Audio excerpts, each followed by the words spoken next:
आदाब, KP news 24/7 में आपका स्वागत है। मैं हूं मुस्तफा आदिल। आइए सबसे पहले देखते हैं मुख्य समाचार। मुझे सीएम उम्मीदवार बनाया गया तो भाजपा जीतेगी 150 सीटें। कर्नाटक के भाजपा विधायक बसनगौड़ा पाटिल यत्नाल ने किया एक दावा। कर्नाटक के बाद येडियुरप्पा के सहारे अब मिशन दक्षिण में जुटी भाजपा। तेलंगाना बीजेपी अध्यक्ष बंडी संजय ने 34 विधानसभा क्षेत्रों में 1000 किलोमीटर की पदयात्रा पूरी की। मुख्तार अंसारी पर ईडी का बड़ा एक्शन, यूपी से दिल्ली तक माफिया के 11 ठिकानों पर रेड। लखीमपुर में किसान फिर आंदोलन की राह पर, केंद्र के खिलाफ 72 घंटे का विरोध प्रदर्शन शुरू। बीजेपी नेता शाहनवाज हुसैन पर दर्ज हो रेप का केस, दिल्ली हाईकोर्ट ने पुलिस को दिया आदेश।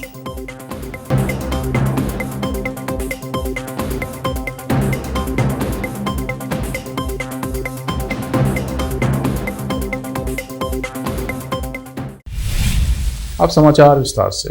भाजपा के वरिष्ठ विधायक बसनगौड़ा पाटिल यत्नाल ने बुधवार को दावा किया कि उनके पास कर्नाटक का मुख्यमंत्री बनने की सभी योग्यताएं हैं और अगर उनके नेतृत्व में चुनाव होता है तो पार्टी 2023 के विधानसभा चुनाव में आसानी से 150 सीटें जीत लेगी।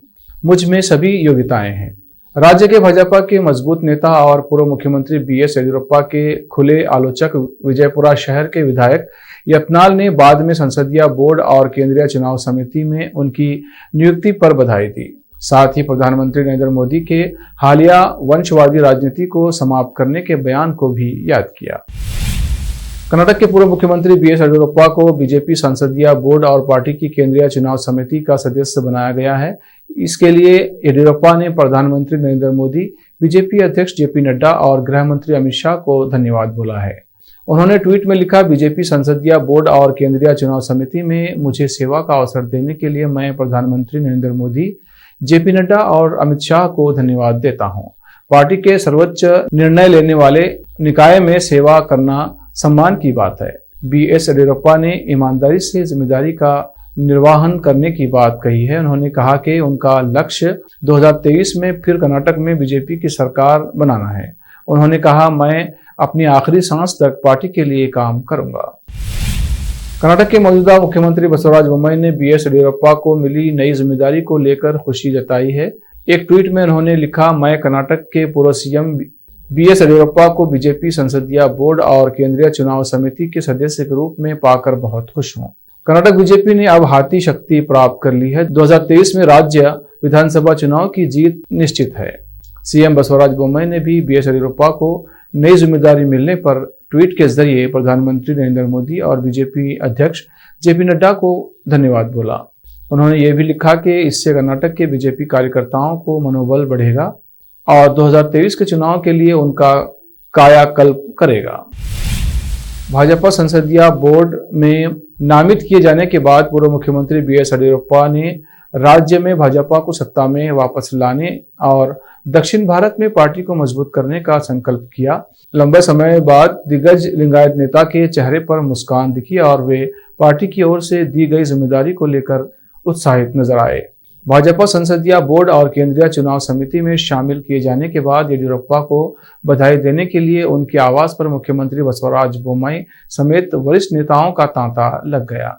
बाद में संवाददाताओं से बात करते हुए उन्होंने कहा, मुझे पार्टी के नेतृत्व द्वारा एक बड़ी जिम्मेदारी सौंपी गई है। मैंने कभी किसी पद की उम्मीद नहीं की थी। मुख्यमंत्री पद से इस्तीफा देने के बाद मेरा एकमात्र उद्देश्य राज्य में भाजपा को सत्ता में वापस लाना था। जब मैंने प्रधानमंत्री नरेंद्र मोदी से बात की तो उन्होंने अन्य दक्षिण भारतीय राज्यों पर भी ध्यान केंद्रित करने को कहा। तेलंगाना भारतीय जनता पार्टी के अध्यक्ष और सांसद बंडी संजय कुमार ने बुधवार को जनगांव जिले के एक गांव में प्रवेश कर अपनी 1000 किलोमीटर की पद यात्रा पूरी की है। अपनी कुल 82 दिनों की प्रजा संग्राम यात्रा के 3 चरणों में कुमार ने 34 विधानसभा क्षेत्रों का दौरा किया। उन्होंने बुधवार दोपहर को अप्पीरेड्डीपल्ली गांव में एक विशेष रूप से निर्मित तोरण का अनावरण किया। भाजपा ने एक विज्ञप्ति में कहा, कुमार ने तेलंगाना के लोगों की समस्याओं को समझने के लिए और उन्हें विश्वास और आश्वासन दिलाने के लिए नरेंद्र मोदी के नेतृत्व वाली भाजपा सरकार उनका ख्याल रखने के लिए है। पद यात्रा शुरू की थी। कुमार की पदयात्रा पिछले साल 28 अगस्त को हैदराबाद में चारमीनार के पास प्रसिद्ध भाग्यलक्ष्मी मंदिर से शुरू हुई थी। बिहार में नीतीश कुमार की पार्टी जेडीयू और आरजेडी की सरकार बनने के बाद लालू प्रसाद यादव ने केंद्र सरकार पर हमला बोला है। आरजेडी प्रमुख लालू यादव ने केंद्र की सरकार पर तानाशाही करने का आरोप लगाया है। केंद्र सरकार की खिंचाई करते हुए पूर्व केंद्रीय मंत्री लालू प्रसाद यादव ने साफ तौर से कहा कि प्रधानमंत्री नरेंद्र मोदी को सत्ता से बेदखल किया जाना चाहिए। आरजेडी प्रमुख लालू प्रसाद यादव ने बुधवार को पत्रकारों की ओर से 2024 के आम चुनाव के बारे में पूछे जाने पर कहा कि हमें तानाशाही सरकार को हटाना है। आरजेडी प्रमुख लालू प्रसाद यादव ने केंद्र सरकार को घेरते हुए कहा कि पीएम मोदी को सत्ता से हटाना है। लालू प्रसाद यादव बुधवार को दिल्ली से पटना लौटे और राज्य में नई सरकार बनने के बाद पहली बार बिहार के मुख्यमंत्री नीतीश कुमार से मिले। नीतीश कुमार ने बीजेपी के साथ गठबंधन तोड़कर नई गठबंधन सरकार बनाई है। उत्तर प्रदेश में ईडी यानी प्रवर्तन निदेशालय ने आज माफिया मुख्तार अंसारी के खिलाफ बड़ा एक्शन लिया है। प्रवर्तन निदेशालय ने बाहुबली मुख्तार अंसारी के गाजीपुर स्थित मोहम्मदाबाद घर पर छापेमारी की है। इतना ही नहीं, मुख्तार अंसारी के पैतृक आवास के साथ ही उसके कई करीबियों के आवास पर ईडी ने एक साथ छापेमारी की है। बताया जा रहा है कि ईडी की टीम आज सुबह ही मोहम्मदाबाद स्थित मुख्तार अंसारी के पैतृक घर पहुंची और छापेमारी शुरू कर दी। इतना ही नहीं, माफिया मुख्तार अंसारी के करीबियों विक्रम अग्रहरी, गणेश मिश्रा के ठिकानों पर छापेमारी हो रही है। साथ ही ईडी टीम ने खान बस सर्विस के मालिक के ठिकानों पर भी छापा मारा है। ईडी के इस एक्शन से गाजीपुर में हड़कंप मच गया है। अब वक्त है ब्रेक का। ब्रेक के बाद जल्द लौटते हैं। हिंदुस्तान के हर कोने में हम हैं मौजूद। 24 घंटे हालात पर गहरी नजर, खबरों से जुड़े चुपते सवालात और आपको दिखाता है धार्मिक, सामाजिक, राजनीतिक, लोकल और इंटरनेशनल न्यूज की सबसे बेहतर कवरेज जो आपको रखती है हर पल बाखबर। देश और दुनिया भर की खबर के लिए देखते रहें KP news 24/7। Noor education trust Bidar की ओर से चलाए जाने वाला Noor MEd and BEd college Bidar, recognised by NCTE Delhi and affiliated to Gulbarga University, Gulbarga. Admission are open for the academic year 2021-22. विशेषज्ञ और सक्षम शिक्षकों द्वारा शिक्षा प्राप्त करने के लिए नूर एमएड एंड बीएड कॉलेज में दाखिला लें और शांत वातावरण में शिक्षा प्राप्त करें। बीदर शहर में बेहतर शिक्षा का एकमात्र केंद्र Noor MEd and BEd college, Shahpur gate, Bidar. Phone numbers 9945283920, 8482221297। Bidar शहर के प्रसिद्ध Hindi news channel KP news 24/7 के लिए फुल टाइम या part time good looking female news anchor की जरूरत है। हिंदी लिखना और अच्छी तरह पढ़ना जानने वाले और न्यूज एंकरिंग में रुचि रखने वाले अपने शैक्षणिक प्रमाण पत्र और बायोडाटा के साथ केपी न्यूज के कार्यालय शाहपुर गेट, धुनली रोड पर आए। शैक्षणिक योग्यता और एंकरिंग की योग्यता देखने के बाद सैलरी फिक्स की जाए। न्यूज एंकरिंग में रुचि रखने वालों के लिए सुनहरी मौका। इसके अलावा बीदर जिले के सभी तालुकों से और तेलंगाना, आंध्र प्रदेश, महाराष्ट्र के क्षेत्रों से केपी न्यूज के लिए रिपोर्टर्स और न्यूज राइटर्स की जरूरत है। मीडिया रिपोर्टिंग और न्यूज लिखने का अनुभव रखने वाले लोग केपी न्यूज के कार्यालय पर आए या इस ईमेल आईडी पर अपना बायोडाटा भेजें, kpnews24/7@gmail.com। अधिक जानकारी के लिए इन नंबर्स पर संपर्क करें 8088308760, 9945283920। जब अपने सपनों का नया घर बन जाए तो उसे सजाने के लिए जहां घर की दूसरी सामग्रियों की जरूरत होती है, वही घर का मुख्य पात्र होते हैं द्वार, खिड़कियां, अलमारी। अपने सपनों के महल के लिए सुंदर बने बनाए द्वार के लिए बीदर नगर में एकमात्र दुकान है Surya plywoods and glass centre, जहां पर हर रंग, हर डिजाइन और हर प्रकार के और विभिन्न एजेंसियों के प्लाईवुड्स के दरवाजे, किचन, और टॉयलेट्स में उपयोग होने वाली सामग्री और दूसरी चीजें मिलती हैं।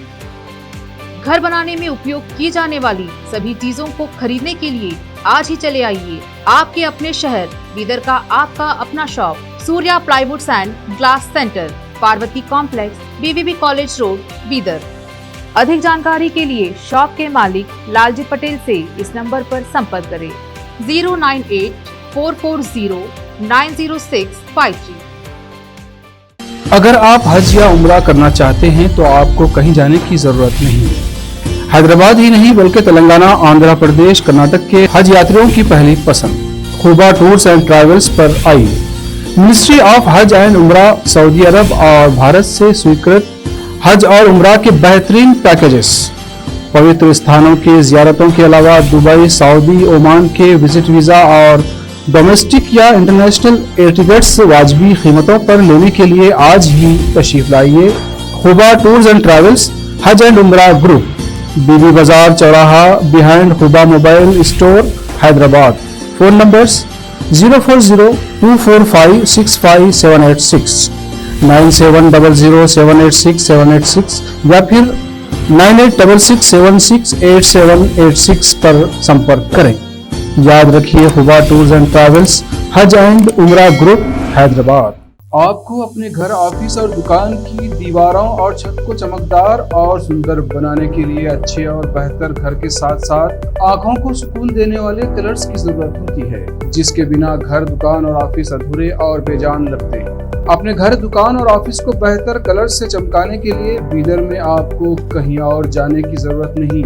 आपकी पसंद के अनुसार चमकदार और दिलचस्प कलर्स का एकमात्र केंद्र है सिद्धेश्वर ट्रेडर्स, जहां पर आपको विभिन्न कंपनियों के विभिन्न शेड्स के कलर्स मिलते हैं। साथ ही अपने घर और दुकान हो या ऑफिस को कैसा कलर उपयोग किया जाए, इसके लिए माहिर डिजाइनर्स के गाइडलाइंस की सुविधा, जो कंप्यूटर के जरिए आपके सपनों के महल को कलर्स से सजाते हैं। अपने सपनों को साकार करने और अपने पसंद के कलर्स के लिए आज ही चले आइए। याद रखिए, Siddheshwar traders, shop number 1 and 2, Ganga super complex, Bidar. अधिक जानकारी के लिए सिद्धेश्वर ट्रेडर्स के मालिक वीर शेट्टी पाटिल से इस फोन नंबर पर संपर्क करें 9620128097। घर, दुकान और ऑफिस कितना भी सुंदर बनाया जाए और हर तरह से उन्हें सजाया जाए, अगर फर्नीचर ना हो तो सब अधूरा सा लगता है। और अच्छा फर्नीचर घर, दुकान और ऑफिस को चार चांद लगाता है और देखने वालों में शान बढ़ाता है। और जब घर इतना सुंदर बनाया जाता है तो उसमें बेहतर और सुंदर फर्नीचर का भी उपयोग जरूरी है। अपने घर, दुकान, ऑफिस के लिए अच्छा और सुंदर और पायदार फर्नीचर और दूसरी चीजों का बीदर शहर में एकमात्र केंद्र है Nikita industries and Nikita furniture showroom, जहां पर एक ही छत के नीचे विभिन्न डिजाइन और विभिन्न रंगों और विभिन्न कंपनियों के पलंग, अलमारी, सोफा सेट, डाइनिंग टेबल, सिंगारदान, ऑफिस काउंटर्स, विभिन्न कलर्स और डिजाइन की कुर्सियां, बहुउपयोगी चौकियां और दूसरी चीजें उपलब्ध हैं। घर, ऑफिस और दुकान बनकर तैयार है और वहां के लिए फर्नीचर का सोच रहे हैं तो देर किस बात की, तुरंत चले आइए। Nikita industries and Nikita furniture showroom, shed number C1, industrial estate, Gandhiganj, Bidar. अधिक जानकारी के लिए शोरूम के मालिक जयराज खंडे से इन नंबर्स पर संपर्क करें 9448128148, 08482227010। ब्रेक के बाद फिर एक बार आपका स्वागत है। आइए देखते हैं आगे के समाचार। उत्तर प्रदेश के लखीमपुर खीरी में केंद्र के खिलाफ किसानों का 72 घंटे का विरोध प्रदर्शन आज से शुरू हो गया है। इस विरोध प्रदर्शन में पंजाब के करीब 10,000 किसान हिस्सा ले रहे हैं। दरअसल संयुक्त किसान मोर्चा ने लखीमपुर खीरी हिंसा मामले में न्याय की मांग को लेकर केंद्र सरकार के खिलाफ 18 से 20 अगस्त तक विरोध प्रदर्शन करने का ऐलान किया था। संयुक्त किसान मोर्चा के आह्वान पर केंद्र के खिलाफ 72 घंटे तक चलने वाले धरने में हिस्सा लेने के लिए पंजाब के किसान बुधवार को उत्तर प्रदेश के लखीमपुर खीरी के लिए रवाना हुए थे। इस 3 दिवसीय विरोध प्रदर्शन में राकेश टिकैत, दर्शनपाल और जोगिंदर उग्रा जैसे वरिष्ठ किसान नेता भी शामिल होंगे। समाजवादी पार्टी के वरिष्ठ नेता और रामपुर से पार्टी विधायक आजम खान पर अपने खिलाफ दर्ज एक मामले में एक गवाह को धमकाने के आरोप में बुधवार को प्राथमिकी दर्ज की गई है।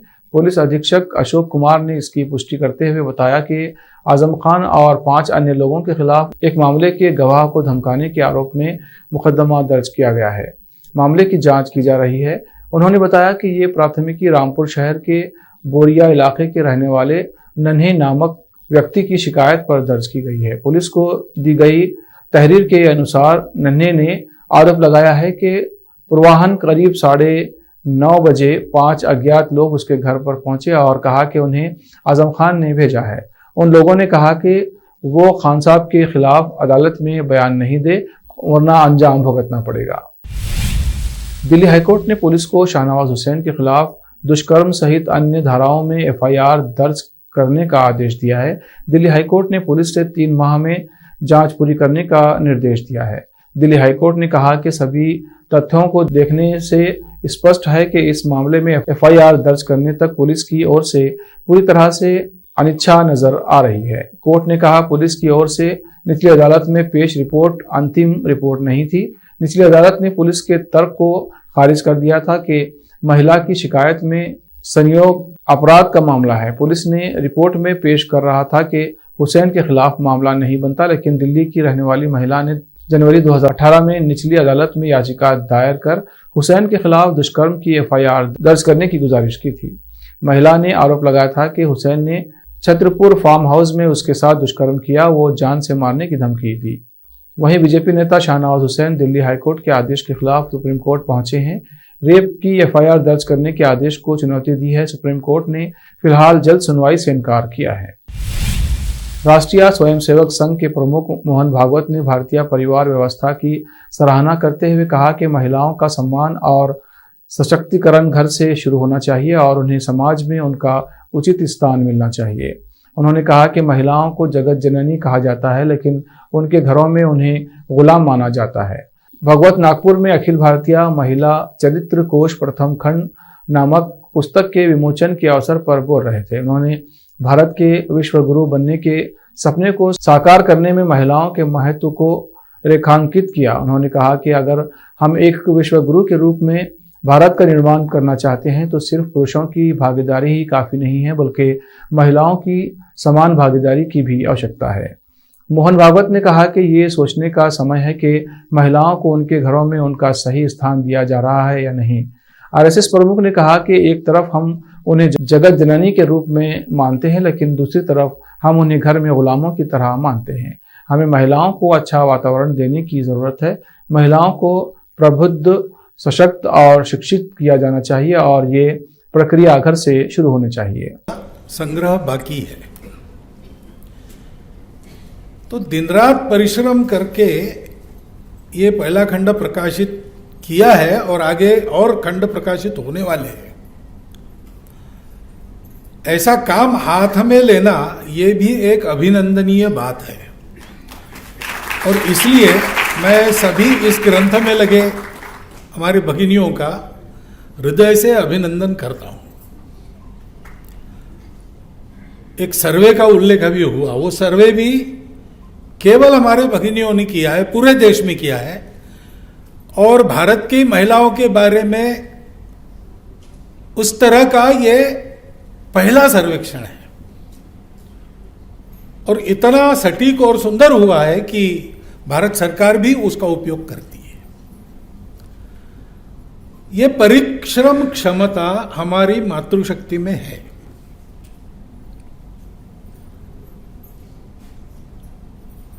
अब हम एक भारत का गठन करना चाहते, विश्व गुरु भारत को गढ़ना चाहते,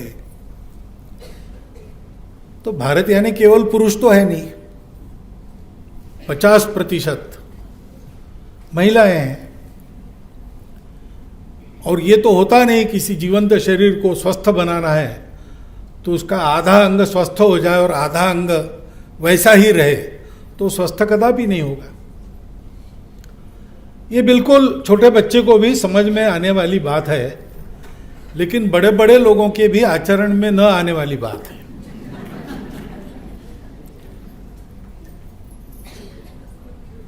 होना चाहिए सब लोग कहते हैं, लेकिन ये दूसरे राज्यों के लोग भी अब जम्मू कश्मीर के वोटर बन सकते हैं। अगर जम्मू कश्मीर में दूसरे राज्य का कोई शख्स नौकरी, बिजनेस, मजदूरी या पढ़ाई कर रहा है तो वो जम्मू कश्मीर का वोटर बन सकता है।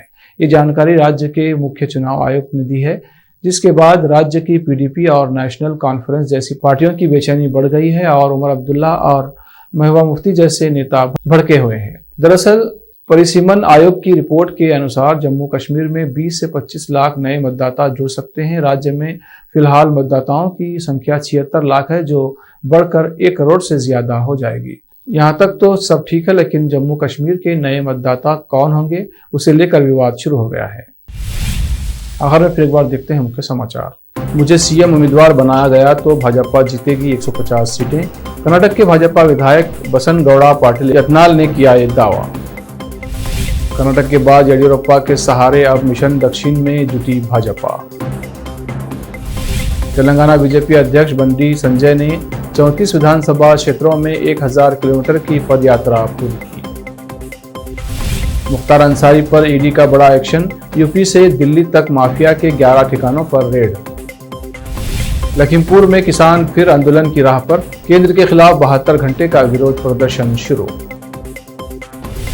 बीजेपी नेता शाहनवाज हुसैन पर दर्ज हो रेप का केस, दिल्ली हाईकोर्ट ने पुलिस को दिया आदेश।